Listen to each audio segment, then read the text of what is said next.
આયુર્વેદનો એક અદ્ભુત ગ્રંથ કે જેમાં વ્યક્તિએ ક્યારે ઉઠવું જોઈએ, ક્યારે સૂવું જોઈએ, દિવસ રાત ઋતુ, આહાર વિહાર અને નાનામાં નાના આચરણથી લઈને દરેકે દરેક વાતનું ઝીણવટથી છણાવટ કરેલ છે.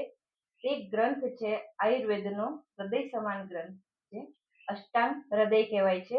આજે અષ્ટાંગ હૃદયમાં જ એક એવી વાત છે જે લોકો સુધી ઓછી પહોંચેલ છે. આજે એક વૈદ્ય તરીકે આપ સૌ સમક્ષ એ વાતને હું ખૂબ જ સારી રીતે રજૂ કરવા માંગુ છું. અને દરેક વૈદ્યની પણ ફરજ છે અને દરેક વ્યક્તિની પણ એ જાણવાની જિજ્ઞાસા હોવી જોઈએ.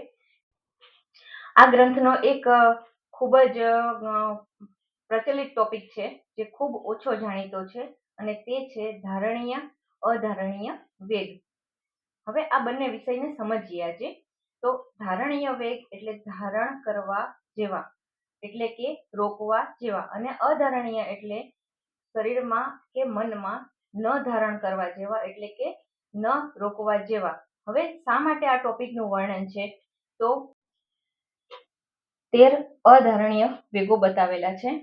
કયા કયા? તો મલ, મૂત્ર, છીંક, નિંદ્રા, ભૂખ, તરસ, બગાસું, ઉધરસ, અશ્રુ, વીર્ય, વાયુ, ઉલટી અને શ્રમિત શ્વાસ. આ 13 અધારણીય વેગ છે. અને બીજા 8 છે જે ધારણીય વેગો છે. ક્રોધ, લોભ, ઈર્ષ્યા, અભિમાન, મદ, અતિકામ, વાચા અને અતિભોજન.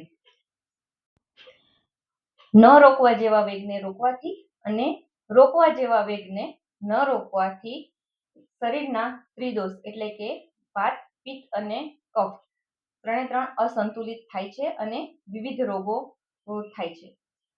આ રોગોનું વિસ્તારથી વર્ણન આપણે આવતા વિડીયોમાં જોઈશું. આ માહિતી વધુમાં વધુ લોકો સુધી પહોંચાડી સ્વસ્થ વિશ્વનું નિર્માણ કરવામાં નિમિત્ત બનો. ધન્યવાદ.